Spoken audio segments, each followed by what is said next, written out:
I got the title in Sweden again. This was, I think, 1976 when I performed, not as the Fragility Cycles, but I was just performing the Gambu section.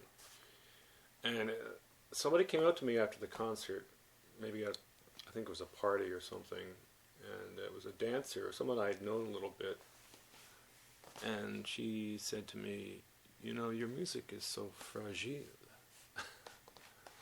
Oh, now I remember. Actually, there's a little bit of a story to this. She brought a cake to the party. That was it.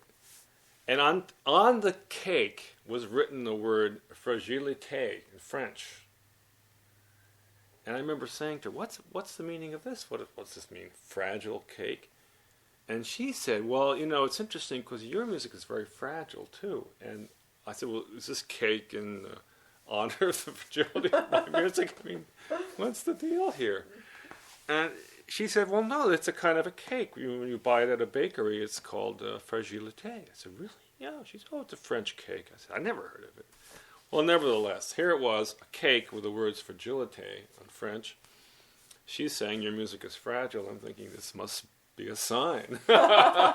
So I said, and I had thought about the way I was developing this piece as a cycling, because I keep cycling back to the Gambu music. It's like a rondo form.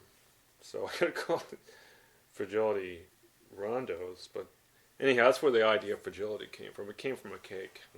What do you think about the sense that something that might be very delicate, but it is fragile, is not weak, but it's sort of and just an element or a strength almost. Well, I was realizing more and more the way I put my pieces together. It is very fragilely constructed. You know, it's like maybe as I'm going along, it's like when you're building something, I've forgotten to put an underpinning before it to make it really strong, but I'm going to keep going because I know I'm on the right track. So rather than go back and like fix it up, I just keep going and hope that the structure holds. Mm-hmm. You know, somehow miraculously it does. That's the way I compose. I sometimes think I'm not approaching it from the ground up. I'm starting up in the air, like composing ass backwards or something, you know. So maybe structurally my music always is a little fragile.